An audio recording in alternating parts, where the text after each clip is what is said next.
9, 8, 7, 6, 5, 4, 3, 2. Shalom saudara-saudaraku, shalom. Puji Tuhan, kita semua dalam kondisi sehat hari ini. Kita mau datang di hadirat Tuhan, kita mau menyembah Allah kita yang hidup, amin. Mari kita siapkan hati kita.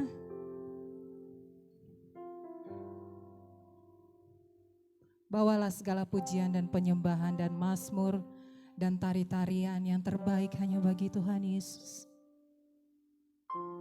Bawalah segala pujian yang indah hanya bagi anak domba yang duduk di tahta. Dia Allah yang hadir di tempat ini. Layak menerima segala pujian dan sembah dari kita semua pada hari ini. Haleluya Yesus. Haleluya Yesus. Mulia, mulia bagi anak domba.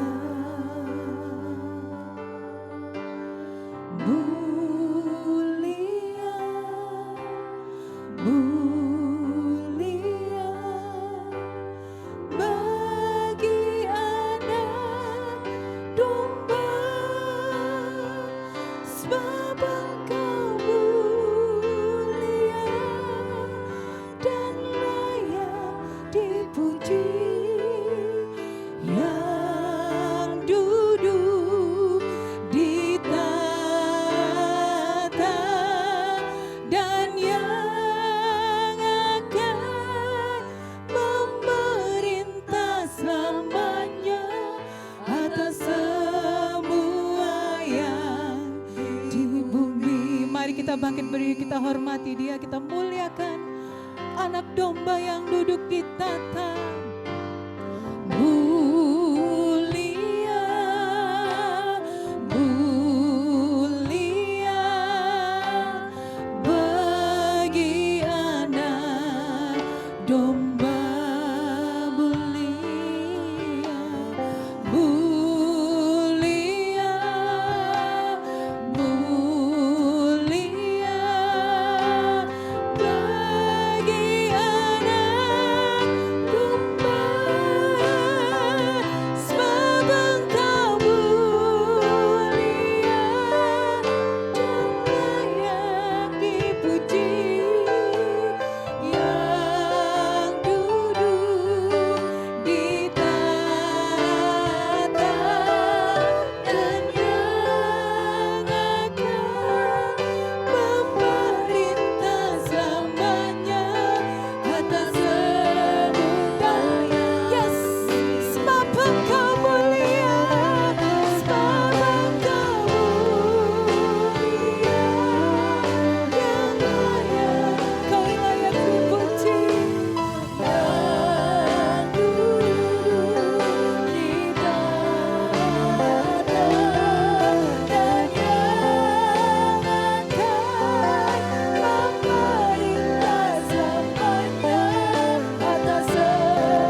Kami datang menyembah-Mu, kami datang menyembah-Mu, kami datang menyembah-Mu,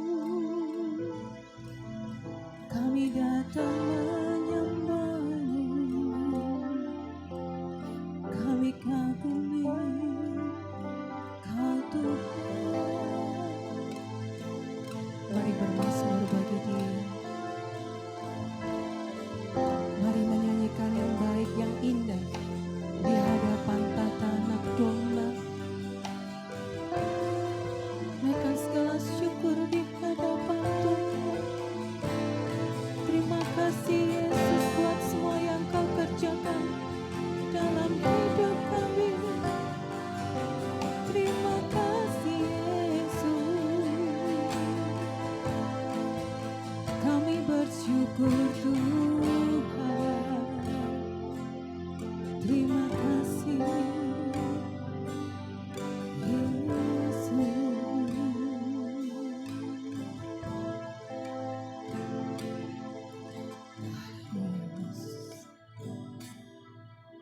Segala pujian hanya Engkau yang layak kami tinggikan. Terpujilah nama-Mu atas segala perbuatan-Mu yang baik dalam hidup kami. Atas segala yang sudah Kau lakukan dalam hidup kami sepanjang minggu ini. Terima kasih Yesus. Terima kasih Allah, terima kasih. Yes, Jesus. Sebab Engkau mulia dan layak dipuji, yang duduk di tahta dan yang akan memerintah selamanya atas semua yang. Sebab Engkau mulia, sebab Engkau mulia dan layak dipuji, yang duduk di tahta dan yang akan memerintah selamanya atas semua yang di bumi, atas semua yang, atas semua yang di bumi. Haleluya, haleluya. Segala kemuliaan hanya bagi anak domba yang layak menerima segala pujian. Haleluya. Amin. Hanya nama Yesus yang layak ditinggikan di tempat ini. Amin. Namanya berkuasa. Namanya ajaib. Nama yang memerintah di bumi dan di surga. Yes.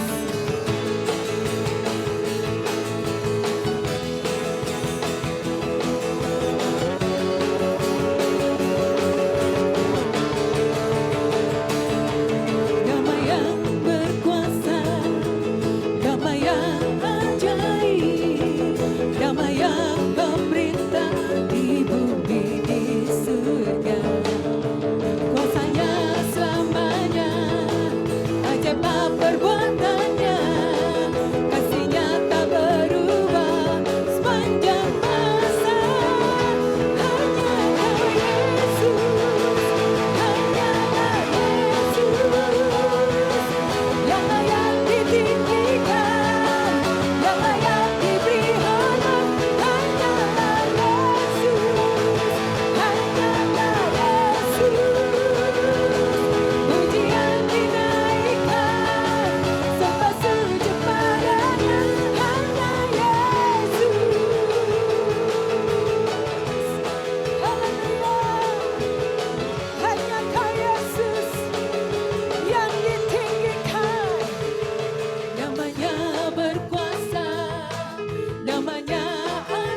bagimu Tuhan.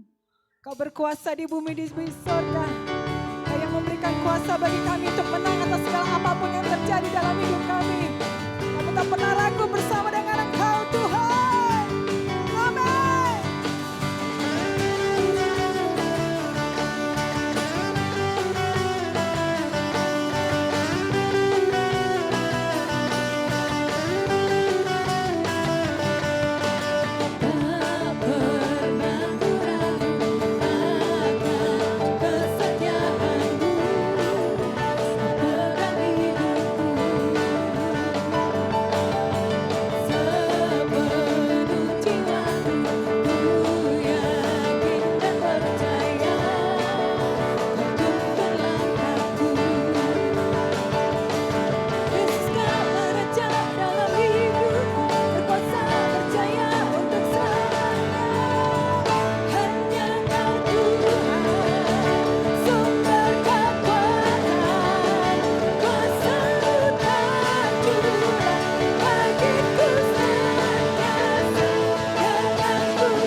Kami akan berjalan dari kemuliaan kepada kemuliaan. Kami percaya ketika kami bersama-sama dengan Engkau, kami dapat lakukan apapun perkara Tuhan.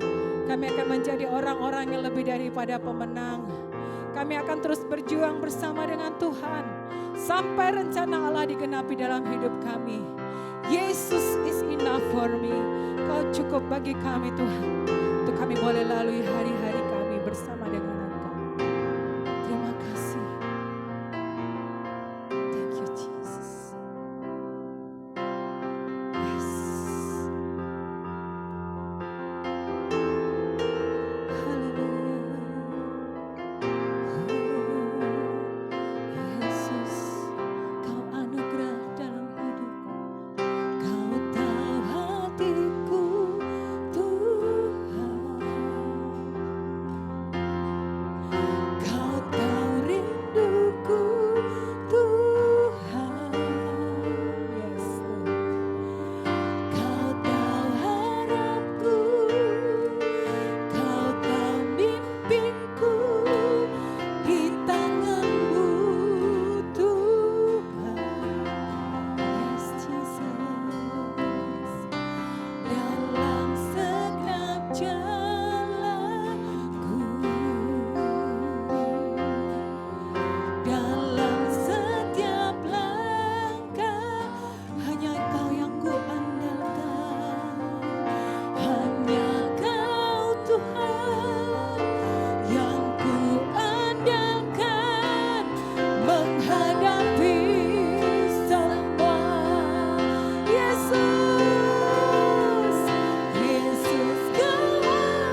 Tuhan, sungguh-sungguh di hadapan Tuhan. Kau tahu Tuhan, Kau tahu setiap kerinduan setiap jemaat-Mu Yesus. Kau tahu rinduku Tuhan Yesus. Kau tahu harapku, Kau tahu mimpiku di tangan-Mu Tuhan. Yes Tuhan, dalam segenap jalanku, dalam setiap langkah, hanya Kau Tuhan, hanya Kau Tuhan yang ku andalkan menghadapi semua. Yes Tuhan, Yesus Kau anugerah terindah dalam. Kau sungguh berarti, Kau sungguh berarti di setiap jalan hidup kami Yesus. Anugerah-Mu selalu mempesonaku Tuhan. Yesus Kau terbaik, Yesus Kau termanis. Yes, haleluya. Yesus Kau anugerah terindah dalam hidupku. Kau sungguh berarti Di setiap jalanku, anugerah-Mu selalu mempesonaku. Yesus Kau termanis, Yesus Kau termanis di dalam. Sekali lagi sama-sama katakan, Yesus, Yesus Kau anugerah terindah dalam hidupku. Buka mata kami melihat Engkau Tuhan. Buka mata kami melihat kemuliaan-Mu, sehingga tidak ada lagi yang mempesona hati kami selain Engkau. Yesus Kau terbaik, Yesus Kau termanis di dalam. Sekali lagi dengan segenap hati katakan, Yesus Kau anugerah terindah dalam. Bagi kami Yesus cukup. Di setiap jalan, anugerah-Mu selalu mempesonaku. Yesus Kau terbaik, Yesus Kau termanis di dalam hidupku. Yesus Kau anugerah terindah dalam hidupku.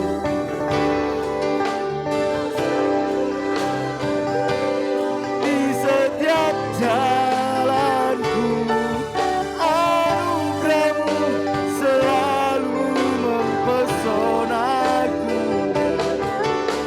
Yesus Kau terbaik, Yesus Kau termanis di dalam hidupku.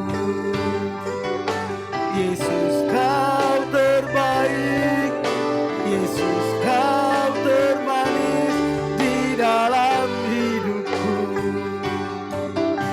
Yesus Kau terbaik, Yesus Kau termanis di dalam hidupku. Oh, oh, haleluya. Kami sembah Kau Tuhan. Yesus, terima kasih buat anugerah. Terima kasih buat kasih setiamu. Terima kasih buat penyertaan.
Pakaya masyeke lalabasa. Kinaralabasa daralabalaba. Lawat kami umat di dalam nama Yesus. Segala belenggu kuasa kegelapan kami patahkan dalam nama Yesus. Daralabasa daralabalaba.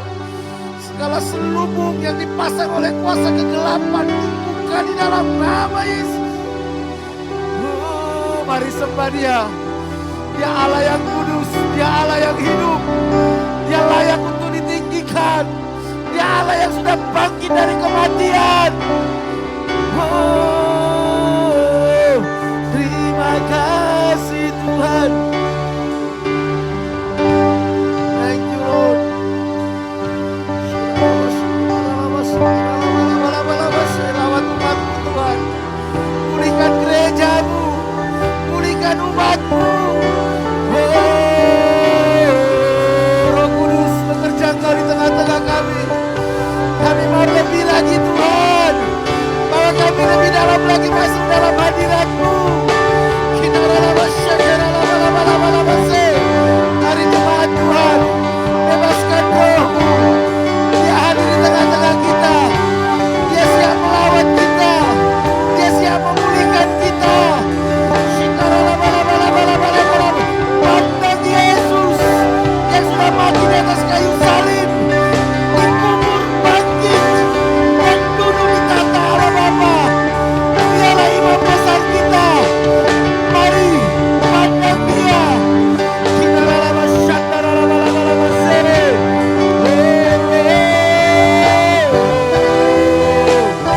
Kami sembah Kau. Kami sembah Kau.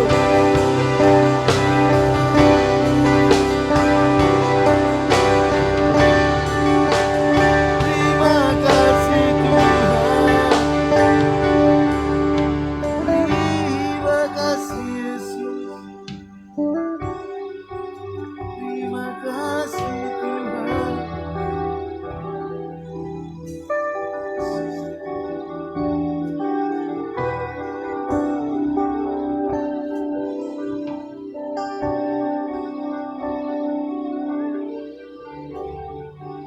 Kami percaya Kau ada di tengah-tengah kami. Kau ada bersama-sama dengan kami saat ini. Roh Kudus terus bekerja di dalam hidup kami. Engkau yang memulihkan, Engkau yang menyembuhkan, Engkau yang menghibur, Engkau yang menguatkan, Engkau yang meneguhkan setiap kami Tuhan. Engkau yang memberikan hikmat. Terima kasih Bapa. Kami percaya Engkau mengasihi kami. Kami percaya Tuhan, Kau lebih besar dari segala pergumulan kami. Kami percaya Tuhan, kuasa-Mu yang akan membawa kami masuk ke dalam rencana kekal-Mu. Terima kasih Tuhan. Berbicara Engkau di tengah-tengah kami. Roh Kudus, buka rahasia firman-Mu bagi kami. Buat kami mengerti kebenaran firman-Mu. Jangan sembunyikan Tuhan firman-Mu dari kami. Bukakan Tuhan, sampai kebenaran itu memerdekakan kami.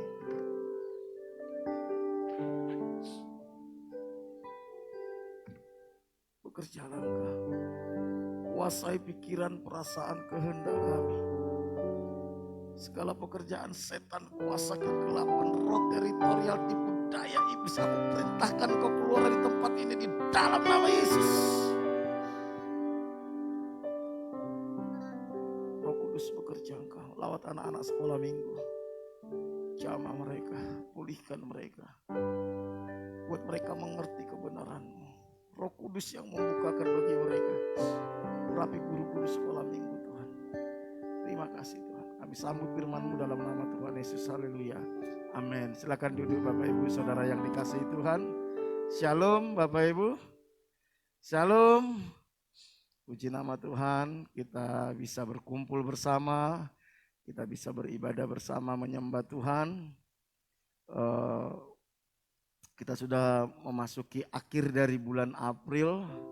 Tidak terasa saudara, entar lagi sudah mulai pembentukan panitia Natal. Hidup ini rasanya cepat sekali saudara. Cepat sekali. Tahu-taunya kita sudah tua saudara ya. Tapi apapun itu yang terpenting adalah bagaimana kita bisa mengerti apa kehendak Tuhan dalam hidup kita, saudara. Karena orang yang berhasil itu adalah orang yang bisa menemukan apa yang menjadi kehendak Tuhan dalam hidupnya dan dia berjalan dalam kehendak Tuhan, saudara. Sehingga ketika kita nanti mengakhiri hidup kita, kita bisa berkata bahwa ada Tuhan yang beserta dengan kita. Kita puas dengan kehidupan kita, tidak menyesal dengan kehidupan kita. Bapak, Ibu, Saudara yang dikasihi Tuhan, tema kita pada minggu ini saya ambil dengan judul Selesai dengan Diri Sendiri. Saudara, seringkali yang membuat kita nggak bisa maksimal di dalam Tuhan, seringkali yang membuat kita nggak bisa maksimal di dalam melayani Tuhan, karena kita belum selesai dengan diri kita, saudara. Selesai dengan ego kita, selesai dengan keinginan-keinginan kita, selesai dengan ambisi-ambisi kita. Sehingga tidak jarang saya temukan orang Kristen itu sebenarnya datang kepada Tuhan bukan ingin menyembah Tuhan. Tetapi mereka datang kepada Tuhan hanya ingin memanfaatkan Tuhan untuk memuaskan egonya, untuk mencapai ambisi-ambisinya, untuk mendapatkan apa yang menjadi keinginan-keinginannya. Sebenarnya secara manusia ini wajar, saudara, wajar. Tetapi apakah memang itu tujuan kita mengikut Tuhan? Kalau itu tujuan kita mengikut Tuhan, maka tidak heran nanti ketika kita temukan ada banyak orang Kristen, sekalipun dia mengalami banyak mujizat-mujizat Tuhan, tetapi Tuhan tidak berkenan atas hidupnya.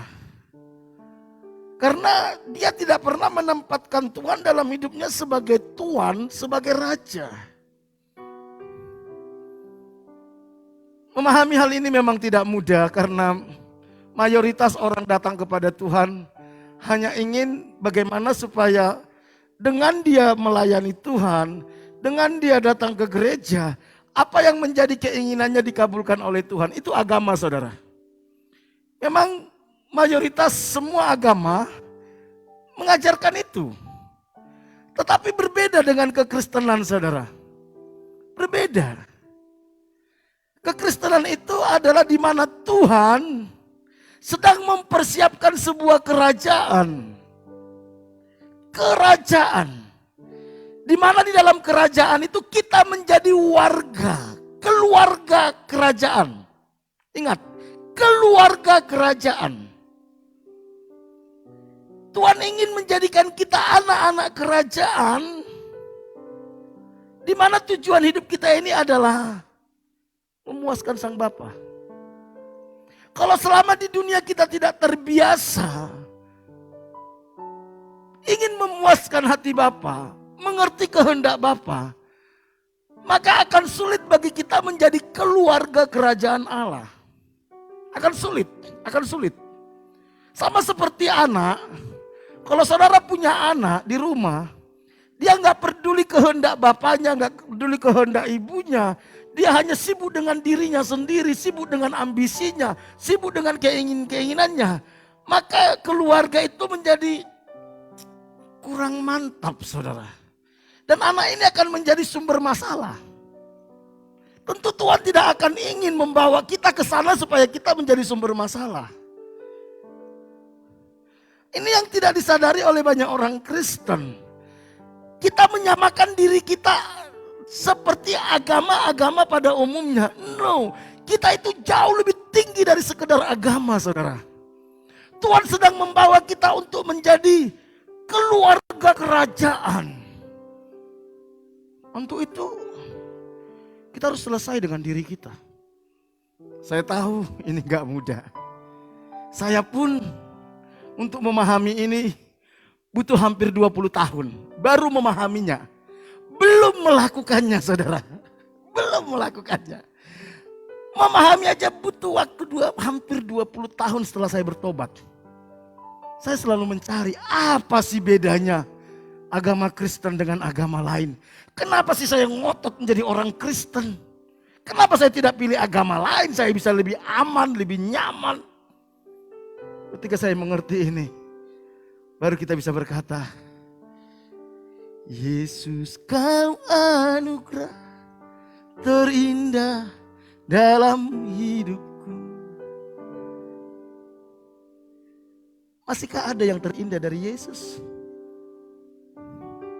Kalau saudara masih terjebak kepada agama, Yesus belum menjadi yang terindah. Dia hanya sekedar alternatif. Kau sungguh berarti di dalam hidupku. Anugerahmu selalu mempesonaku. Masihkah anugerah Tuhan itu mempesona bagi kita? Masihkah anugerah Tuhan itu mempesona bagi kita, atau masih ada yang lebih mempesona dari bagi hidup kita?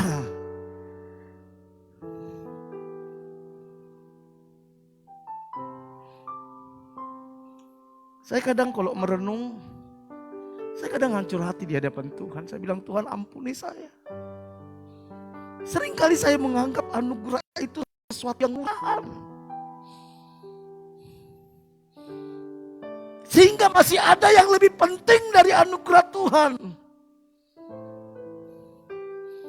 Masih ada yang lebih mempesona dari Yesus.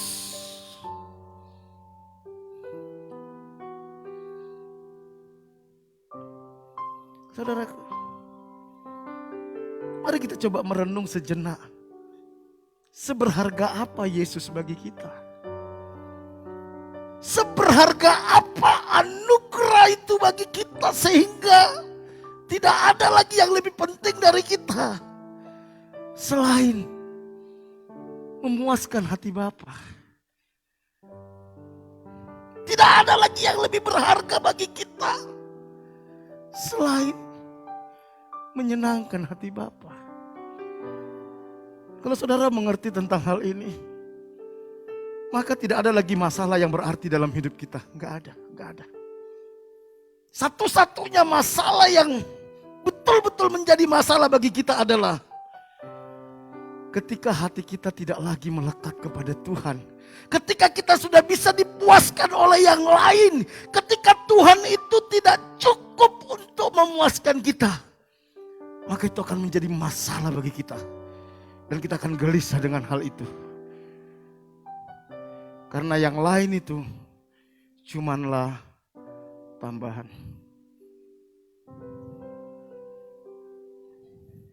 Ketika saya menyiapkan renungan ini, saudara, saya pun sebenarnya takut, saudara.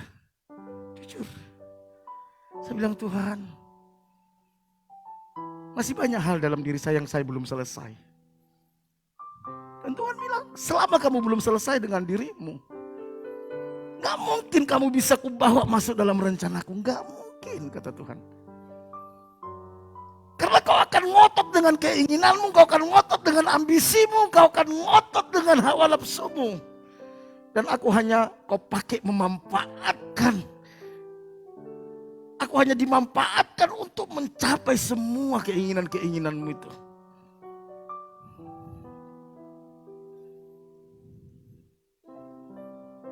Kita mau baca kisah ini, saudara. Menarik. Yohanes 21 ayat 15 sampai 19. Saya akan bacakan bagi kita. Yohanes 21, saudara bisa lihat di slide. Sesudah sarapan, Yesus berkata kepada Simon Petrus, Simon, anak Yohanes, apakah engkau mengasihi aku lebih daripada mereka ini? Jawab Petrus kepadanya, benar Tuhan, engkau tahu bahwa aku mengasihi engkau. Kata Yesus kepadanya, gembalakanlah domba-dombaku. Ayat 16. Kata Yesus pula kepadanya untuk kedua kalinya, Simon, anak Yohanes, apakah engkau mengasihi aku? Jawab Petrus kepadanya, benar Tuhan, engkau tahu bahwa aku mengasihi engkau. Kata Yesus kepadanya, gembalakanlah domba-dombaku. Ayat 17. Kata Yesus kepadanya untuk ketiga kalinya, Simon anak Yohanes, apakah engkau mengasihi aku? Maka sedihlah hati Petrus, karena Yesus berkata untuk ketiga kalinya, apakah engkau mengasihi aku? Dan ia berkata kepadanya, Tuhan, engkau tahu segala sesuatu. Engkau tahu bahwa aku mengasihi engkau. Kata Yesus kepadanya, gembalakanlah domba-dombaku. Ayat 18. Ini saudara, menarik. Aku berkata kepadamu, sesungguhnya ketika engkau masih muda, engkau mengikat pinggangmu sendiri. Dan engkau berjalan kemana saja kau kehendaki. Tetapi jika engkau sudah menjadi tua, engkau akan mengulurkan tanganmu dan orang lain akan mengikat engkau dan membawa engkau ke tempat yang tidak kau kehendaki. Dan hal ini dikatakannya untuk menyatakan bagaimana Petrus akan mati dan memuliakan Allah. Sesudah mengatakan demikian, ia berkata kepada Petrus, ikutlah aku. Saudara, peristiwa ini peristiwa di mana Tuhan Yesus menampakkan diri kepada murid-muridnya. Kita ingat sebelum Yesus disalibkan, saudara. Sebelum Tuhan Yesus mengadakan perjamuan malam, dia berkata bahwa anak manusia itu akan diserahkan, akan dibunuh. Tapi Petrus bilang gini, Guru, sekalipun aku harus masuk penjara, sekalipun aku harus mati, aku tidak akan meninggalkan engkau. Aku akan mengikut engkau. Wah, begitu lantangnya saudara. Petrus mengatakan saat itu. Karena memang saat itu murid-murid mengikuti Yesus itu tujuannya berbeda saudara. Mereka tidak mengerti kenapa Yesus harus datang. Yang di dalam pemikiran murid-murid saat itu, memang saat itu orang Israel dijajah oleh tentara Romawi saudara. Israel ini dalam penjajahan. Dan mereka berharap bahwa sosok akan tampil seorang sosok yang seperti Daud dulu. Yang akan mengalahkan, seperti Daud mengalahkan Goliat. Mereka berharap Yesus itu akan tampil mengalahkan tentara Romawi saudara. Sehingga tampillah Yesus sebagai raja di sana nanti. Makanya murid-murid mulai rebutan. Dia bilang gini, kalau engkau nanti datang sebagai raja, izinkan satu di sebelah kananmu, satu di sebelah kirimu. Mereka berebut siapa nanti yang terutama dalam kerajaan. Mereka hanya berpikir bahwa perkara-perkara duniawi. Makanya Petrus mulai cari muka sama Yesus. Petrus mulai cari muka. Saya nggak tahu apa yang dipikirkan Petrus ketika Tuhan Yesus mengatakan bahwa dia akan disalibkan. Satu saat waktu Tuhan Yesus memberitahu bahwa dia akan disalibkan, saudara, Petrus tarik Yesus bilang gini, Guru, itu gak mungkin terjadi dalam dirimu, gak mungkin dia bilang. Jadi otaknya mereka itu cuma perkara-perkara dunia, saudara. Bapak Ibu, berapa banyak kita datang kepada Tuhan itu sebenarnya untuk perkara-perkara dunia. Hanya untuk perkara-perkara dunia. Kalau kita datang kepada Tuhan hanya untuk perkara-perkara dunia, satu saat kita pasti menyangkal Yesus. Satu saat kita pasti meninggalkan Yesus. Jangan heran. Kita lihat ada banyak orang Kristen yang dulunya berapi-api melayani Tuhan. Begitu semangat melayani Tuhan. Akhirnya sampai satu titik saudara. Mereka meninggalkan Tuhan. Mereka gak percaya lagi sama Tuhan. Karena apa? Mereka belum selesai dengan dirinya. Mereka melayani hanya untuk cari popularitas. Mereka melayani hanya ingin dihargai. Mereka dilayani supaya mereka diberkati. Mereka melayani supaya hidup mereka makmur, sejahtera. Ketika itu tidak mereka capai, akhirnya mereka mulai kecewa sama Tuhan. Lebih kurang seperti itulah yang dialami oleh rasul-rasul, saudara. Mereka akhirnya kembali ke profesi yang lama. Setelah Yesus bangkit, saudara. Nah, peristiwa yang kita baca tadi itu peristiwa saat dimana Yesus menampakkan diri untuk ketiga kali. Ketiga kali setelah Yesus bangkit. Dan dia menampakkan dirinya kepada Petrus dan juga 4 orang murid yang lain saat mereka sedang berlayar, mencari ikan.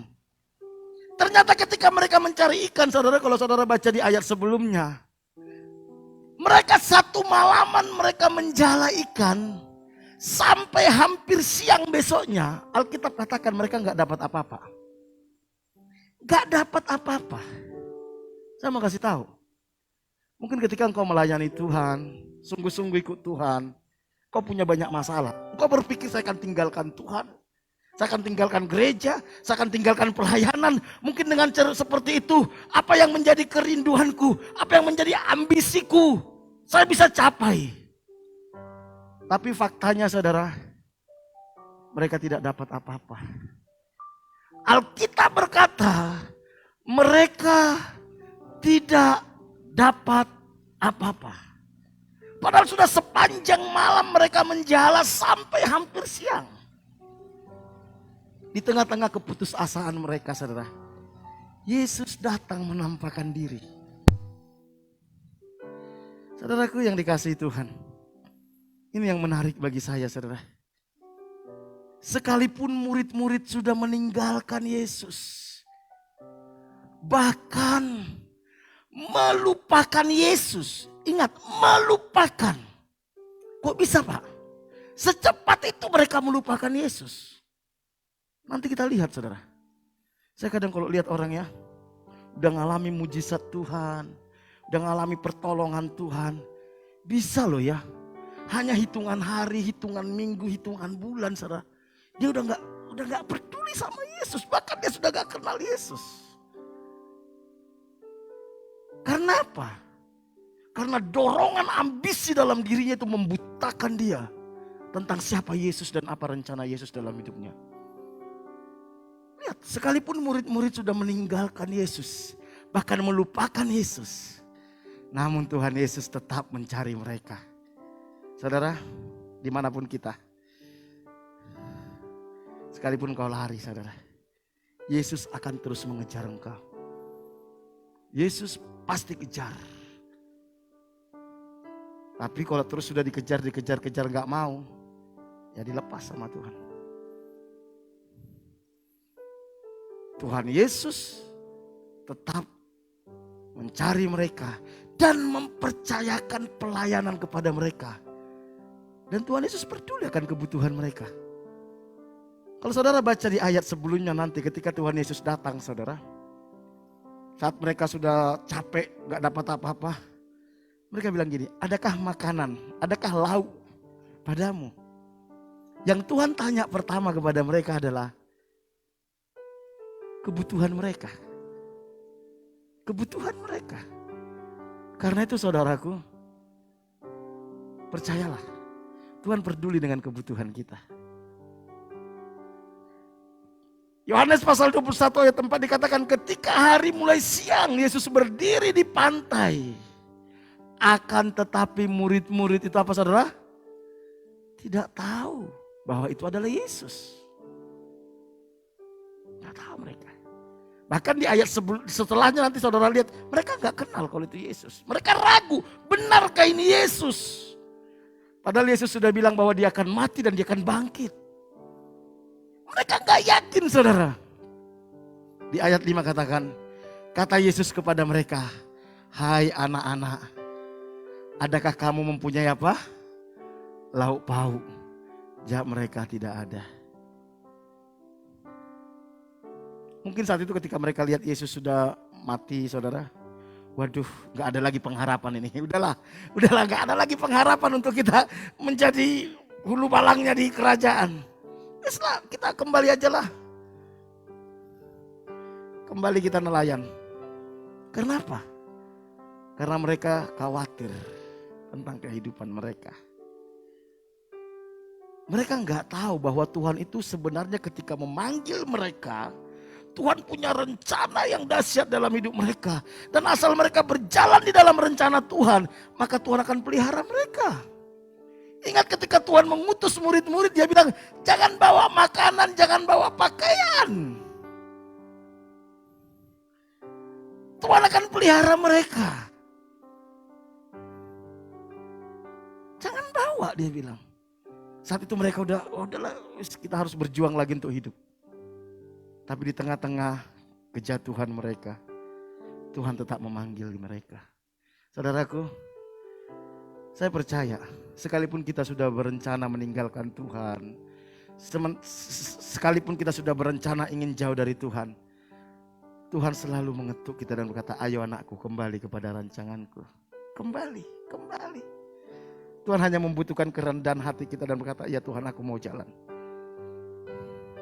Saat Tuhan Yesus berurusan, setelah itu Yesus baru berurusan dengan Petrus. Ingat mereka ada 5 orang, akhirnya mereka makan saudara. Kalau saudara baca ayat sebelumnya, mereka udah kenal Yesus dan akhirnya mereka senang saudara. Oh ternyata janji Tuhan tergenapi bahwa Yesus itu bangkit. Mereka makan saudara, makan ikan, mereka manggang ikan saudara. Senang tentunya saudara. Kita kan kayak gitu ya kalau sudah diberkati senang ya. Wah, karena memang ketika mereka nggak dapat ikan, Tuhan bilang tebarkan jalamu ke sebelah. Mereka dapat ikan banyak sekali. Ada angkanya 100 berapa ekor saudara. Wow. Saya tidak bahas itu. Itu ada pembahasannya sendiri saudara. Itu menarik juga kalau dibahas. Tapi saya tidak sedang membawa itu saudara. Akhirnya mereka makan ikan. Tuhan gak mau sekedar engkau diberkati saudara. Banyak orang merasa puas. Oh saya diberkati, saya mengalami mujizat Tuhan. Memang saya sudah meninggalkan Tuhan. Tuhan Yesus datang menghampiri saya.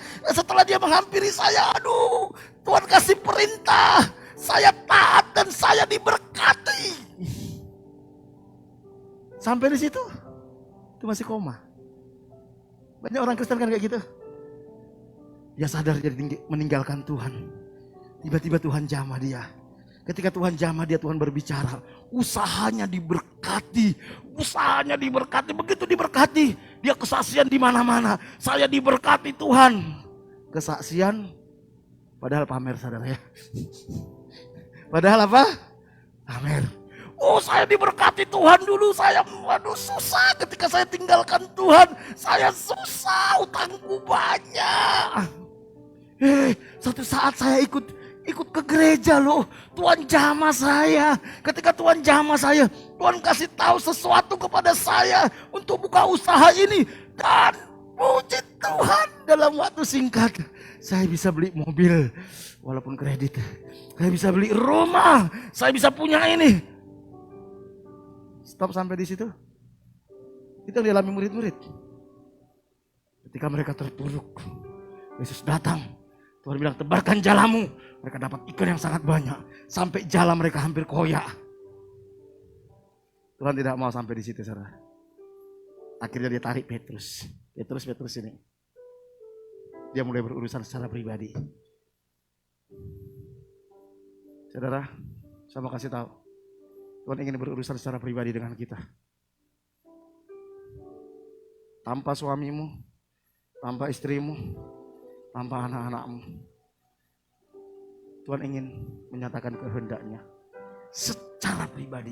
Karena urusan kita dengan Tuhan urusan secara pribadi. Tuhan tarik Petrus. Mulai goyonan sama Petrus saudara ya. Terus sesudah sarapan Yesus bertanya kepada Simon Petrus. Dia mulai tanya Simon Petrus saudara. Ingat dia memanggil siapa? Simon. Padahal Tuhan sudah kasih dia nama baru siapa saudara? Petrus. Petrus itu Petra. Batu karang yang teguh. Tapi saat itu dia tidak jadi Petra saudara. Dia tidak jadi batu karang saudara. Dia memble saudara. Dia mengkhianati Yesus. Dia menyangkal Yesus. Tuhan panggil dia Simon anak Yohanes. Dia panggil nama lamanya. Karena dia kembali ke masa lalunya saudara. pertanyaan ini yang mungkin waktu pertama kali Tuhan tanya, Simon anak Yohanes, apakah engkau mengasihi aku lebih daripada mereka ini? Namanya Petrus saudara, dia kan sanguin. Sanguin itu dia ngomong dulu baru mikir saudara. Kadang kita suka kayak gitu ya. Sak nyeplase dewe, mikirnya nanti saudara kalau udah ada masalah. Pokoknya ngomong dulu sebelum ada masalah, nyeplak dulu aja. Nah, Petrus kayak gitu. Simon anak Yohanes, apa engkau mengasihi aku? Jawab Petrus kepadanya, benar Tuhan. Engkau tahu? Nah, lihat, engkau tahu Tuhan bahwa aku mengasihi engkau. Kata Yesus kepadanya, gembalakanlah domba-dombaku. Tuhan bawa dia kepada panggilannya saudara. Panggilan Tuhan akan Petrus. Ingat, satu saat Tuhan bilang kepada Petrus, Simon, mulai sekarang kau akan disebut sebagai apa? Petrus. Atau batu karang, Petra. Di atas batu karang ini, aku akan mendirikan gerejaku, jemaatku, eklesiaku. Di mana alam maut tidak akan menguasainya. Apa yang kau ikat di bumi terikat di sorga. Apa yang kau lepas di bumi terlepas di sorga. Itu panggilan Petrus. Makanya Tuhan tanya, kau mengasihi aku? Ayo kembali kepada panggilanmu.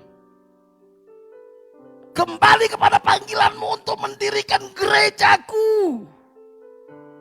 Bapak Ibu, berapa banyak dari kita sebenarnya engkau tahu panggilanmu, tapi engkau tinggalkan panggilan itu hanya karena kekecewaan, hanya karena kebutuhan, hanya karena gengsi, atau karena apa? Siang hari ini Tuhan berkata, ayo kembali kepada panggilanmu. Karena selama engkau keluar dari panggilanmu, engkau tidak akan pernah berhasil. Kau pasti gagal. Kau akan semakin terpuruk. Semakin engkau lari dari Tuhan, semakin hidupmu menderita. Karena engkau tidak tahu apa yang harus kau lakukan. Engkau tidak tahu kemana tujuan hidupmu. Hanya ketika kita kembali kepada panggilan itu, kita bisa melihat dengan jelas apa sebenarnya tujuan Tuhan menciptakan saya. Dan hidup kita itu akan semakin terarah saudara. Wow. Apakah engkau mengasihi aku? Kata Tuhan. Kalau engkau mengasihi aku, ayo kembali. Ingat janjiku. Gembalakan domba-dombaku. Saudara, apa yang bisa kita pelajari dari sini saudara? Apa yang kita pelajari dari sini? Yang pertama, Tuhan Yesus tidak mencari pengikut.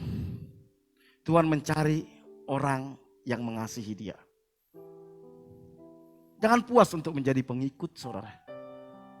Satu saat ketika Tuhan Yesus berkhotbah seperti ini saudara. Ketika dia menyampaikan tentang Injil kerajaan. Alkitab katakan saudara. Itu murid-murid itu pada meninggalkan. Yesus itu kan murid-muridnya bukan cuma 12 rasul saudara. Ada banyak murid-murid. Ada yang 12, ada yang 500. Ada banyak murid-murid Tuhan Yesus. Sampai satu titik saudara. Sampai satu titik. Ketika Tuhan berbicara tentang bagaimana menjadi pengikut Kristus. Ketika dia bilang bahwa tubuhku adalah benar-benar makanan dan darahku benar-benar minuman. Ini terlalu keras bagi mereka. Dan mereka meninggalkan Yesus. Dan ketika mereka tinggalkan Yesus saudara. Yesus gak bilang, sini. Sorry, maaf. Khotbahku terlalu keras ya. Aduh jangan tinggal. No. Dia biarkan dia ditinggalkan. Bahkan dia tanya kepada para rasul. Kamu gak ingin ninggalin aku juga? Petrus bilang apa saudara? Kalau engkau roti hidup itu, kayak mau cari siapa lagi?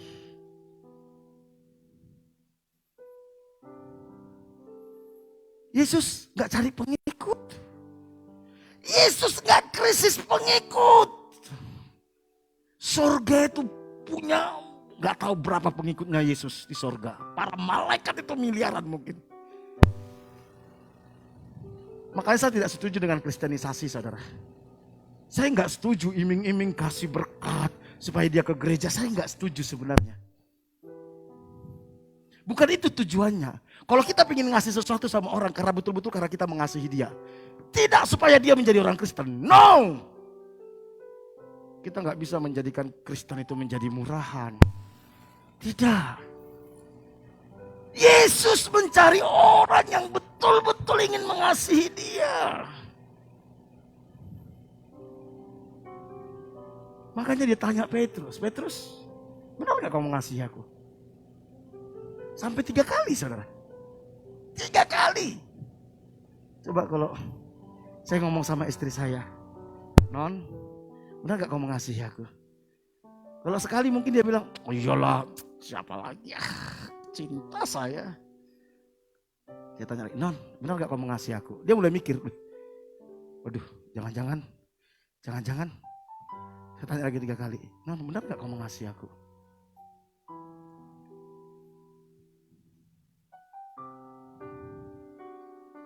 Tuhan Yesus mati disalibkan untuk menebus kita. Bukan sekedar supaya kita jadi pengikut. No. Tetapi Tuhan mencari orang-orang yang sungguh-sungguh mengasihi dia. Karena Tuhan sudah mengasihi kita dengan segenap hidupnya. Dia mati di atas kayu salib. Dia tinggalkan sorga mulia. Dia yang adalah firman. Dia turun menjadi manusia yang hina. Dia menjalani hidup sebagai manusia, saudara. Menanggung banyak penderitaan. Sampai mati di atas kayu salib. Karena dia mengasihi kita. Tentu dia tidak mau cintanya itu diobral murahan. Jangan. Saudara, saya ini pernah jatuh cinta. Pernah pacaran. Ketika saya pacaran, tiba-tiba pacar saya memutuskan saya. Ketika dia memutuskan saya tidak sedih sedikit pun. Sedikit pun saya nggak sedih. Kenapa? Saya bilang, saya tidak mau memberikan cinta saya kepada orang yang tidak menghargai cinta saya. Cinta saya ini saya hanya berikan kepada pribadi yang menghargai cinta saya. Dan puji Tuhan istri saya sekarang yang menghargai cinta saya, saudara. Serius. Dan saya akan jaga itu. Saudara tahu, cintanya Tuhan itu begitu berharga. Nyawa. Dan dia tidak akan obral kepada orang yang tidak menghargai. Tidak.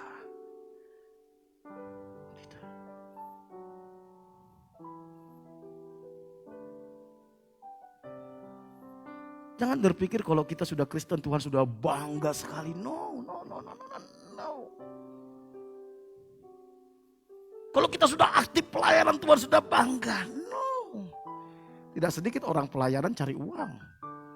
Tidak sedikit orang pelayanan cari popularitas. Tidak sedikit orang pelayanan cari jodoh.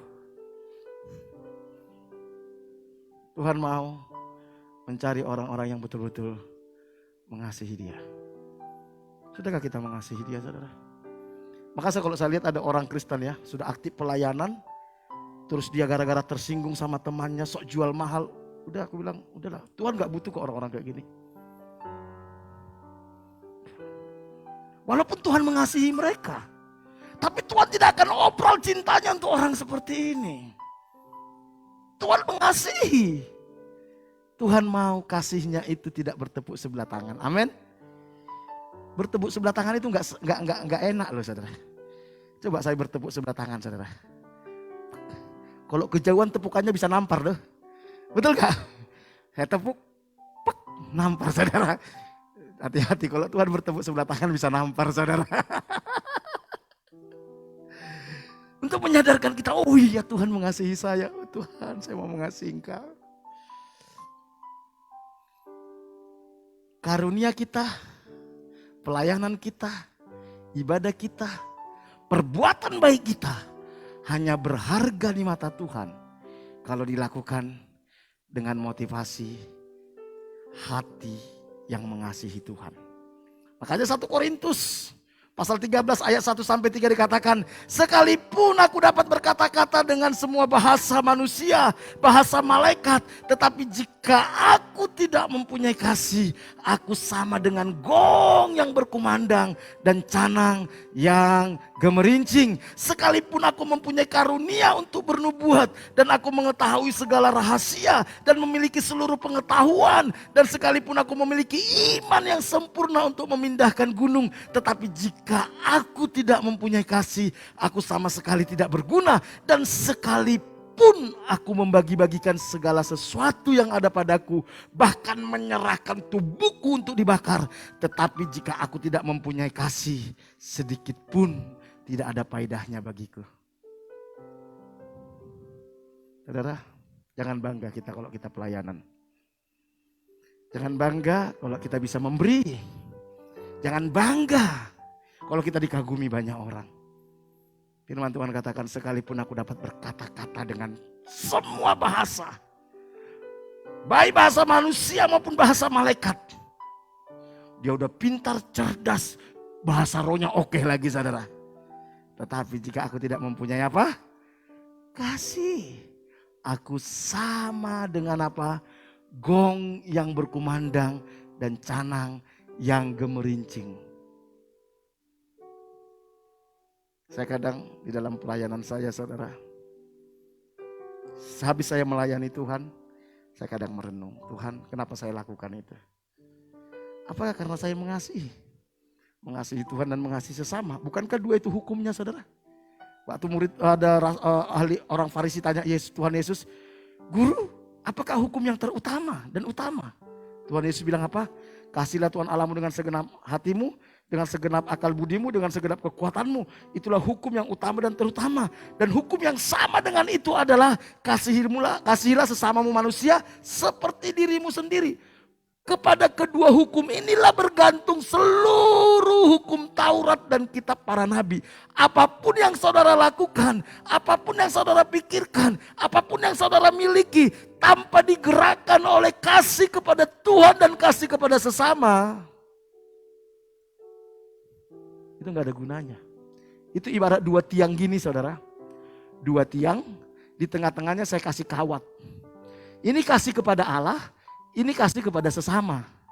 Di tengah-tengahnya ini ada kawat, saudara gantung di sana pelayanan, perbuatan baik, kepintaran, kesabaran. Semua saudara lakukan yang baik-baik. Begitu dua hal ini gak ada satu runtuh saudara. Semua yang saudara lakukan yang gantung di sini gak ada nilainya. Itu hukumnya. Jadi mari kita belajar. Apakah saya betul-betul mengasihi Tuhan dan mengasihi sesama? Bahkan dibilang sini, sekalipun aku punya karunia untuk bernubuat, bisa mengusir setan, bisa menyembuhkan orang sakit, wow, bisa mendoakan air menjadi anggur. It's okay. Tetapi yang menjadi pertanyaan, apa motivasi kita melakukan itu? Dan mengetahui segala rahasia. Oh, kau baca firman. Firman itu khotbahnya hebat, menawan. Ketika kita khotbah orang bilang, wow keren. Saya kadang kalau ada orang muji khotbah saya takut saudara, betul. Saya takut sekali. Saya bilang, Tuhan tolong saya Tuhan. Tolong saya. Memiliki seluruh pengetahuan. Dan sekalipun aku memiliki iman, iman yang sempurna. Kalau berbicara mujizat, doa ini terjadi, doa ini terjadi. Oh, bangga saudara. Oke, no problem.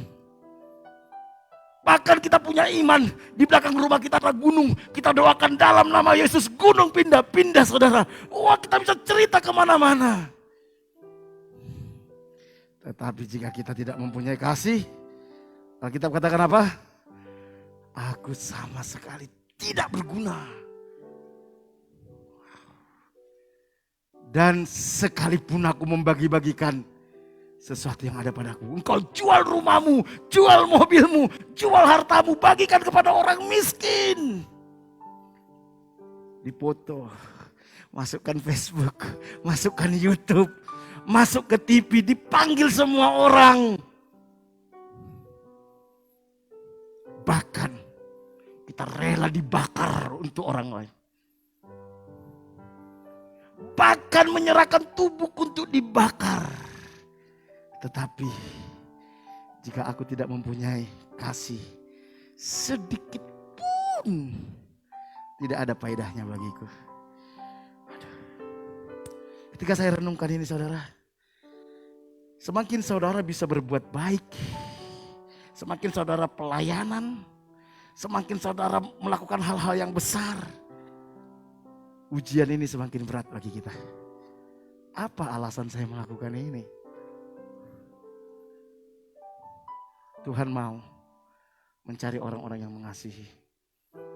Baik mengasihi dia maupun mengasihi sesama. Sudahkah kita belajar itu saudara? Saya kadang melihat ya termasuk saya sendiri saudara. Ketika kita buat sesuatu yang baik, jangan-jangan motivasi saya ini bukan kasih. Supaya terkenal, supaya like-nya banyak, subscribe-nya banyak. Waduh, ini bahaya loh saudara. Serius. Yang kedua, yang pertama tadi, Tuhan Yesus tidak mencari pengikut saudara. No. Tapi mencari orang yang mengasihi dia. Kalau kita mengasihi Tuhan, kita pasti mengasihi sesama. Gak mungkin kita mengasihi sesama kalau kita gak mengasihi Tuhan, gak mungkin. Saya punya kenal orang yang suka bagi-bagi kepada orang miskin saudara. Suka bagi-bagi kepada orang miskin. Terus seseorang cerita sama saya dan dia bangga banget sama orang ini. Saya tanya sama dia, orang ini cinta Tuhan gak? Enggak. Udahlah jangan kamu gumi dia. Dia itu menjadi Tuhan atas orang lain. Kalau orang tidak mengasihi Tuhan dan dia bagi-bagi kepada orang miskin, dia ingin menjadi Tuhan. Percayalah. Dia ingin menjadi pusat dari semua orang, saudara. Dan itu berbahaya.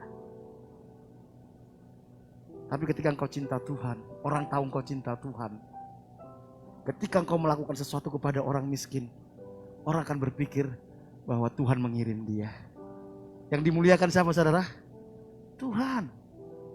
Makanya kalau saya lihat ada orang gak cinta Tuhan saudara, saya tidak berharap dia melakukan sesuatu buat saya. Dah. Lihat aja orang-orang yang tidak cinta Tuhan ya, kalau dia membantu, dia ingin engkau tunduk sama dia. Betul. Bahkan kalau bisa engkau lebih menghormati dia daripada menghormati Tuhan. Lihat aja. Makanya kalau saya lihat orang yang gak cinta Tuhan, saya tidak terlalu berharap dia membantu gereja kah, membantu pelayanan, saya gak berharap. Pasti dia nanti ngatur gereja. Pasti ngatur gereja. Pasti ngatur. Dan justru nanti saya jadi tidak lagi arahnya ke Tuhan. Saya lagi peduli perasaannya daripada perasaannya Tuhan saudara. Udahlah. Makanya harus dimulai dari mengasihi Tuhan dulu saudara. Maka bisa mengasihi sesama. Yang kedua, mengasihi Tuhan berarti selesai dengan diri sendiri. Saudara kalau masih punya kepentingan, berarti kan gak boleh punya keinginan gak? Boleh. Tapi keinginan kita sejajarkan dengan keinginannya Tuhan. Tuhan kalau aku punya keinginan ini Tuhan senang gak? Boleh gak? Boleh. Oke, inginin aja. Tuhan kalau saya punya keinginan ini boleh gak? Gak boleh kata Tuhan. Ya udah jangan mau. Jangan mau. Jangan mau. Makanya Tuhan bilang gini, kalau kamu tinggal dalam aku dan firmanku tinggal dalam kamu, minta apa saja Tuhan akan berikan. Kita tinggal dalam Tuhan, Tuhan tinggal dalam kita. Berarti apa? Kita selesai dengan diri kita, fokus kita mencari keinginannya Tuhan, kehendaknya Tuhan dalam hidup kita. Minta apa saja Tuhan bilang. Kalau kita minta keinginannya Tuhan ya pasti Tuhan kasih. Betul gak saudara? Itu Yohanes 15 nanti saudara baca. Kata Yesus kepadanya untuk ketiga kalinya, Simon anak Yohanes, apakah engkau mengasihi aku? Maka sedihlah Petrus. Karena Yesus berkata untuk ketiga kalinya, apakah engkau mengasihi aku? Dan ia berkata kepada Yesus, Tuhan, Engkau tahu segala sesuatu Tuhan. Engkau tahu bahwa aku mengasihi Engkau. Kata Yesus kepadanya, gembalakanlah domba-dombaku. Kalau Tuhan bertanya saat ini kepada kita, apakah engkau mengasihi aku? Apa jawaban kita, saudara? Kalau Tuhan tanya kedua kali, apakah engkau mengasihi aku? Apa jawaban kita? Tuhan tanya untuk ketiga kali, apakah engkau mengasihi aku? Ketika Tuhan tahu, Tuhan kasih tahu, sebenarnya saya tidak pernah mengasihi Tuhan. Saya tidak pernah mengasihi Tuhan. Saya hanya ingin memanfaatkan Tuhan. Hati Petrus sedih, saudara. Sedih. Saya bilang saya mengasihi Tuhan. Tapi ketika perempuan bilang ini muridnya, dia bersumpah aku tidak kenal dia. Berapa banyak dari antara kita, begitu gampangnya kita bilang aku mengasihi Tuhan. Tapi begitu mudahnya juga kita melakukan dosa, menyakiti hati Tuhan. Mengkhianati Tuhan, hitung-hitungan sama Tuhan. Sebegitu mudahnya kita mengatakan aku mengasihi, sebegitu mudahnya juga kita berkata tidak peduli sama Tuhan. Tuhan hanya minta engkau bangun jam 4 pagi, jam 5 pagi, doa baca Alkitab, itu pun berat bagimu. Tuhan hanya minta engkau ibadah sekali seminggu, itu pun berat bagimu. Tapi dengan mudah kita bilang aku mengasihi Tuhan. Tuhan hanya minta engkau peduli dengan orang-orang sekitarmu, mendoakan mereka supaya mereka terima Yesus. Itu pun berat bagimu. Tapi kita dengan mudah berkata, aku mengasihimu. Dari surga malaikat bilang, gombal. Gombal. Aku berkata kepadamu, sesungguhnya engkau masih muda. Engkau mengikat pinggangmu sendiri. Dan engkau berjalan kemanapun engkau kehendaki. Tetapi jika engkau sudah menjadi tua, engkau akan mengulurkan tanganmu dan orang lain akan mengikat engkau.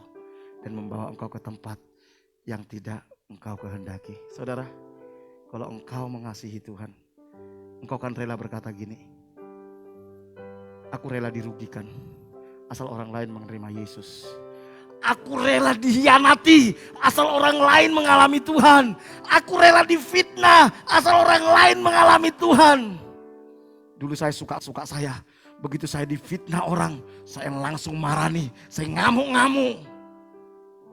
Saya bebas lakukan apa saja. Saya punya uang, saya bebas lakukan apa saja dengan uang saya. Toh juga saya yang cari uang. Kita bebas melakukan apa yang kita mau. Begitu gak cocok dengan gereja ini, saya bebas pindah gereja.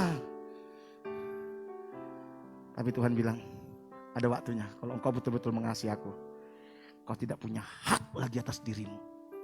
Orang lain akan seret engkau kemana dia mau. Waduh, saya ketika memahami ini saudara, jujur saudara. Ke Tulungagung bagiku sesuatu yang berat dulu. Jujur. Kadang kalau kita ngadapin orang ngomongnya kasar, kita hadapin dengan lembut saudara. Aduh, rasanya kudu tak tonyo, tapi tidak Tuhan. Siapa tahu dengan saya lembut seperti ini dia mengenal Tuhan. Aduh. Kita harus menyangkal diri kita saudara. Kita boleh melakukan apa saja tapi kita nggak lakukan. Demi kepentingan orang lain mengenal Kristus. Orang lain yang mengikat hidup kita seolah-olah kita gak punya hak lagi. Makanya kalau kita mengasihi Tuhan, kita harus selesai dengan diri kita. Bukankah pelayanan sering terhalang gara-gara ego kita? Gara-gara kesombongan kita? Kita gak peduli, kita jadi batu sandungan bagi orang lain. Kita menutup pintu sorga bagi orang lain. Yang penting gengsiku jangan disentuh. Yang penting egoku jangan disentuh. Harga diriku jangan disentuh. Kita gak peduli orang lain masuk neraka. Tapi Petrus bilang, kenapa dia tanya itu? Karena Tuhan bilang, kau satu saat engkau tidak punya hak lagi atas hidupmu. Engkau akan hidup hanya untuk orang lain. Dan hal ini dikatakannya untuk menyatakan bagaimana Petrus akan mati. Lihat, bahkan Petrus harus mati disalibkan terbalik, saudara. Demi Injil, saudara. Nyawanya jadi tidak berarti lagi. Ketika dia tahu dia mengasihi Tuhan, bagi dia mati disalib enggak masalah. Lihat Paulus. Ini yang menjadi dasar saya dalam pelayanan, saudara.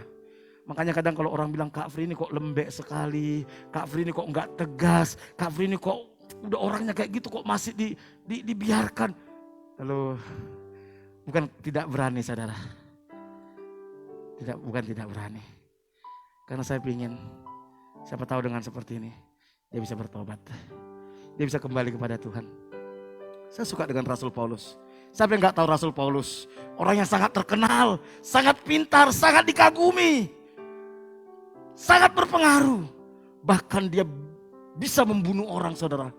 Ingat orang-orang yang percaya Yesus saat itu dia masukkan penjara. Bahkan dia bunuh. Bahkan dia bilang ketika Stefanus dirajam batu, aku ada di sana menjadi saksi. Paulus ini bukan orang gak tegaan, saudara. Tega, saudara.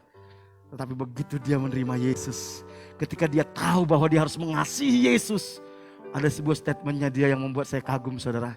Dia katakan, demikianlah bagi orang Yahudi, aku menjadi seperti orang Yahudi, supaya aku bisa memenangkan orang-orang Yahudi.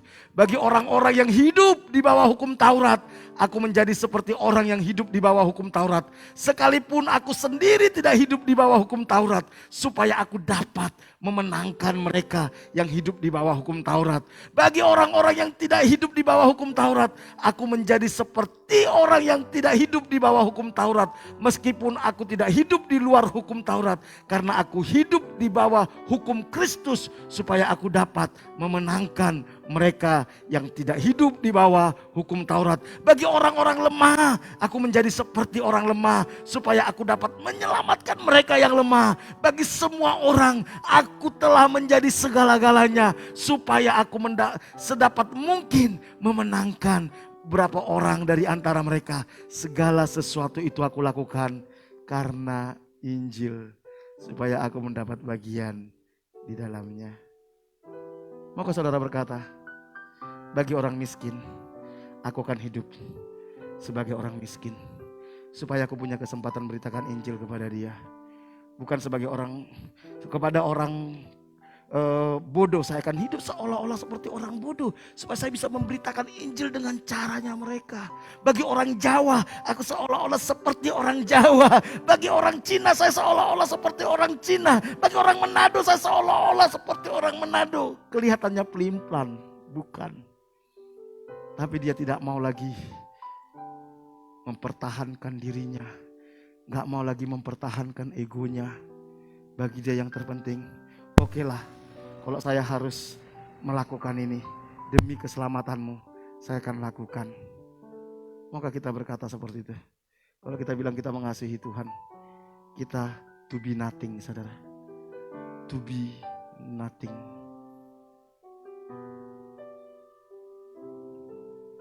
Kadang gak enak, saudara.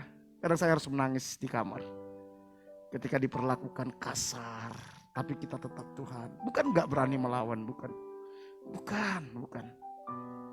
Tapi Tuhan, perhitungkan ini sebagai kebenaran, semoga orang itu bertobat. Ketika kita disalah mengerti, kita gak langsung memberontak, tidak. Tuhan, tolong saya bisa melewati ini, supaya orang itu punya kesempatan kembali kepada Tuhan. Maka kita lakukan itu seperti Rasul Paulus.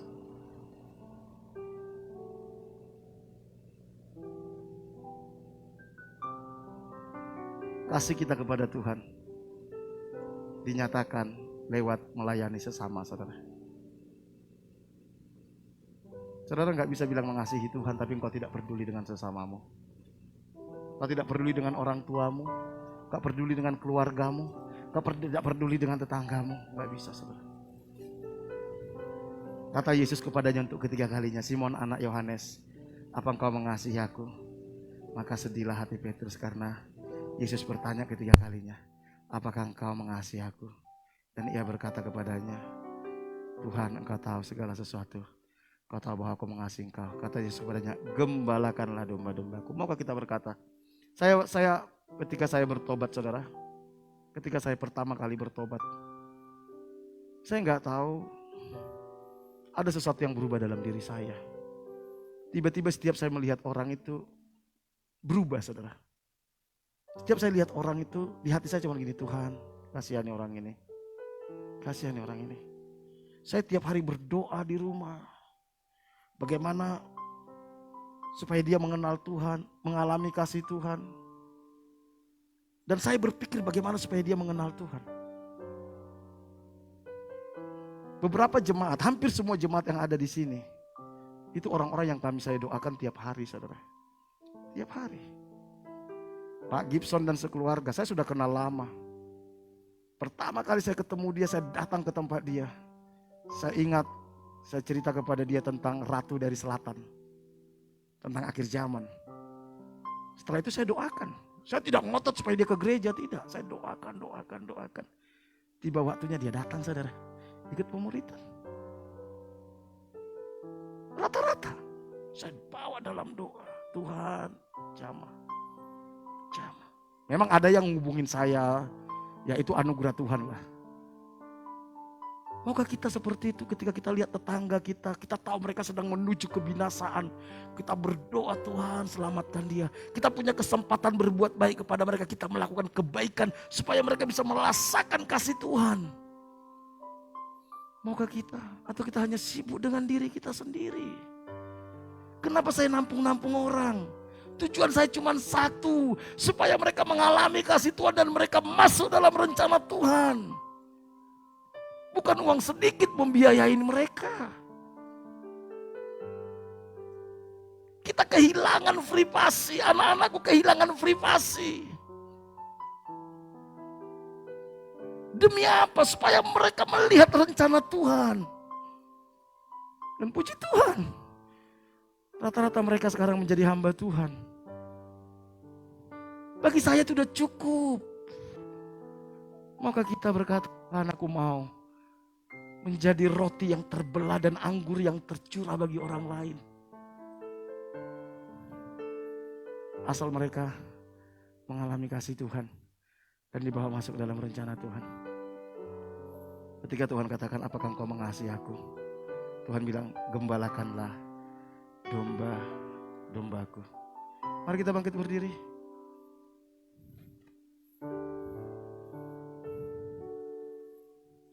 Kaulah segalanya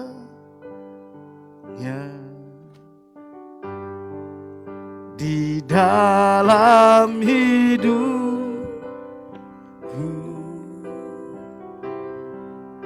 Kerajaanmu, kebenaranmu, itu bagian. Kaulah yang kupandang, kaulah yang kupandang. Yesusku selama hidupku, mengasihimu, memuliakanmu, Bapa dan Raja. Kaulah segalanya. Apakah Tuhan itu sudah cukup bagi kita? Atau Tuhan itu hanya pelengkap bagi kita?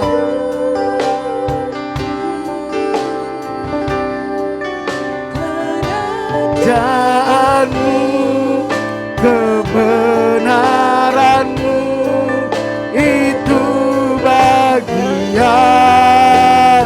Kaulah yang kupandang.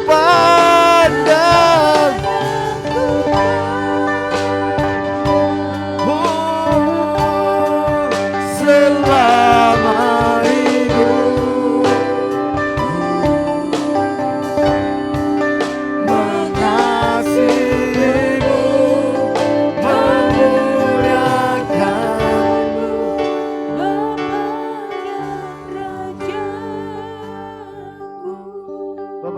saudara yang dikasihi Tuhan, Yesus mati di atas kayu salib dengan penuh cinta. Dengan kasih yang sempurna Dia berikan bagi kita. Dan kasihnya itu sangat mahal, saudara. Sangat mahal. Dia tinggalkan sorga, Dia dihina. Tergantung sebagai pribadi yang terkutuk menggantikan kita. Ketika Dia bertanya, apakah engkau mengasihi aku? Coba pandang Yesus di atas kayu salib dan Dia bertanya kepada kita, apakah engkau mengasihi aku?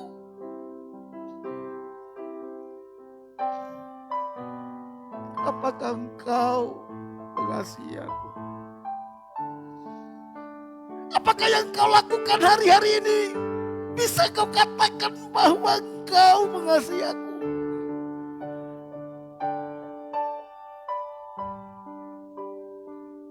Mari kita terbuka di hadapan Tuhan. Kita minta ampun kalau selama ini kita sesungguhnya belum mengasihi Tuhan. Kita hanya ingin memanfaatkan Tuhan. Ampuni kami Tuhan. Kalau sesungguhnya kami belum mengasihi Engkau. Ampuni kami. Pulihkan kami. Bahwa kami mengasihi Engkau Tuhan. Bahwa kami mengasihi Engkau lebih dari apapun. Jangan biarkan pikiran kami menipu kami. Jangan biarkan keinginan-keinginan kami menipu kami. Jangan biarkan ambisi dan hawa nafsu kami menipu kami. Mampukan kami untuk mengasihi Engkau. Pakai kami untuk menjadi berkat bagi orang-orang yang ada di sekitar kami. Terima kasih. Materaikan firman-Mu bagi setiap kami Tuhan. Dalam nama Tuhan Yesus. Hatiku rindu melihat kemuliaan-Mu. Hatiku rindu Melihat curahan kuasa-Mu di kota tercinta. kotaku turun agung. Ku berdoa turun agung. Penuh kemuliaan-Mu turun agung. Bagi kemuliaan-Mu ya Allahku, nyatakan kemuliaan-Mu ya Allahku, nyatakan curahan kuasa-Mu Di kota tercinta, kotaku turun